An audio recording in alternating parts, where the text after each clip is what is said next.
127 run बनाए दिल्ली ने, पहले बल्लेबाजी करने को कहा योन मॉर्गन ने उनको, और लग रहा था वहां पे, हम इस मैच की बात नहीं कर पाए तो थोड़ी अभी कर लेते हैं वीरू, ये एंड में लग रहा था थोड़ा मामला डामाडोल हो जाए, बस एक वो कगिसो रबाडा का ओवर था जो सुनील नारायण ने लगाई शॉटें, आपको लगा कि वो एक नो बॉल डाली उन्होंने, उसके बाद थोड़ा रिदम जो है थोड़ा मिसमैच हो गया रबाडा का?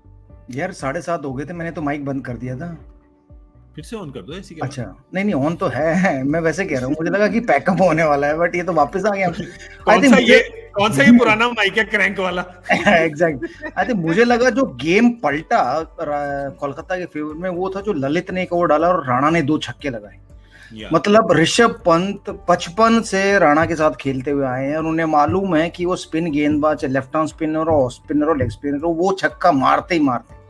फिर भी आपने ललित को गेंदबाज, तीनों दिल्ली के प्लेयर थे, ललित भी दिल्ली के, राणा भी दिल्ली के और ऋषभ पंत भी दिल्ली के, और फिर भी वो 2 छक्के खा के गए, वहां से मैच पलट गया। वरना 7.5 का रन रेट आ गया था एक समय चेज करते वक्त कोलकाता का। अगर वो एक ओवर उस समय नोकिया डालता और वो शायद राणा को आउट कर देता है, किसी और को आउट कर देता, वो 7.5 फिर 8-9 बजाता, फिर दबाव बढ़ता रहता, नो डाउट। फिर उसके बाद रबाडा ने भी जो 10-12 रन का ओवर खाया है सुनील नारायण से, उसमें भी गेम बदला, बट एक्चुअली तो मोमेंटम जो मिला वो ललित के ओवर से था, जो 2 छक्के मारे राणा ने।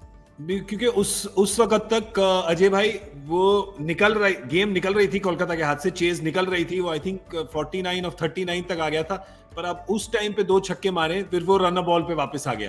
तो ये एक कप्तानी में चूक आपके हिसाब से? जब वही वाली बात है ना, कल जैसे वीरू ने कहा कि फास्ट बॉलर को आपने पहले कराया और सुनील नारायण रह गए थे लास्ट ओवर के लिए, तो वो उल्टा भी हो सकता था। तो ये छोटी मोटी डिसीजन तो चलते ही रहेंगे पूरे गेम में, लेकिन मैं तो पहले ही मानता था कि कलकत्ता इसको आराम से चेज कर लेगी सर, मुश्किल होनी नहीं चाहिए।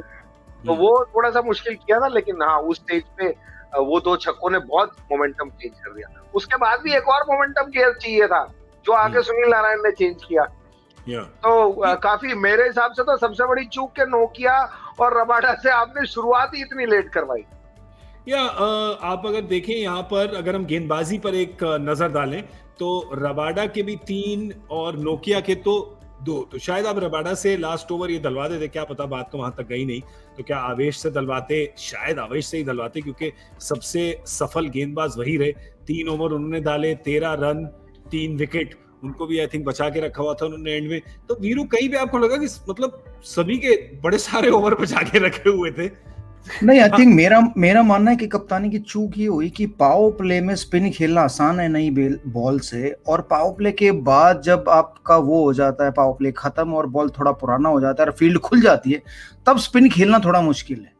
तो ये जो चूक ऋषभ पंत से हुई ना, तो उसको लगा विकेट स्लो है, रुक के आ रहा है, तो स्पिन एक की भी गेंद स्पिन नहीं हुई, ना अश्विन की, ना अक्षर पटेल की, ना ललित यादव की, तो किसी की स्पिन नहीं हुई। तो मुझे लगता है फिर भी पावर प्ले में अगर आप अपने तेज गेंदबाजों से गेंदबाजी कराते हैं, वो जल्दी विकेट ले लेते ना, तो बीच में तो उन्होंने स्पिन ऐसी डालनी थी कि बीच में तो फिर रोटेट करना भी मुश्किल हो जाता, क्योंकि हमने देखा है पिछले 3 मुकाबलों में शारजा में जो हुए कि बीच के ओवर में स्पिन पे रन बनाना मुश्किल हो जाता है। तो वो थोड़ी चूक रहेगी। और आपके जो मेन 2 गेंदबाज हैं रबाडा और नोकिया, अगर आप उनको ही पूरे ओवर नहीं कराएंगे छोटे गेम में, अगर मैं सोच सकता हूँ 150 होते थे कि चलो भाई लास्ट में रखते हैं, लेकिन छोटा गेम है तो अगर आप उनसे ही ओवर नहीं कराएंगे तो फिर आप जीतेंगे कैसे? क्योंकि ये मैच तो विकेट लेके ही जीता जा सकता था, और विकेट मिल भी रहे थे आपको रेगुलर इंटरवल में, तो वो फिर चूक कहीं ना कहीं। अगर मैं होता तो वहां मैं जरूर, नीतीश राणा जब तक खेलते मैं सारे फास्ट बॉलर के खत्म कर देते जब तक उन्होंने आउट ना कर देते, क्योंकि मुझे मालूम है अगर उनको स्पिन दी तो वो वैसे ही खत्म कर देंगे बीच में। तो एटलीस्ट 10 रन प्रति ओवर हो और फिर मेरे स्पिनर आए तो मुझे मालूम है कि भाई 1 में 10 पड़ जाएंगे, 1 में फिर कम पड़ेंगे, तो वो मैनेज किया जा सकता है, रिक्वायर्ड रन रेट को रोका जा सकता है, मेंटेन किया जा सकता है एज अ बॉलर। बट अगर आप 7 रन 8 रन की रिक्वायर्ड रन रेट है, उसमें 1 ओवर में किसी ने 2 छक्के 3 छक्के खा लिए, तो फिर वो 5.5 की रह जाती है, फिर वो उसके बाद नॉर्मल गेम हो गई ना। तो गेम को चलाया नहीं अंतिम तक। अगर MS धोनी की बात करते हैं, वो जब कैप्टनसी करते हैं, वो इवन फील्डिंग में भी गेम को आखिरी ओवर तक लेके जाते हैं। उन्हें मालूम है कि मैं ललित यादव या अश्विन या अक्षर पटेल से तो लास्ट में भी करवा लूंगा, क्योंकि अगर अभी आउट नहीं हुए तो मैच मेरा अभी खत्म हो जाएगा। तो वो एक चूक रहेगी शायद, बट वो सीखेंगे, यंग कप्तान है।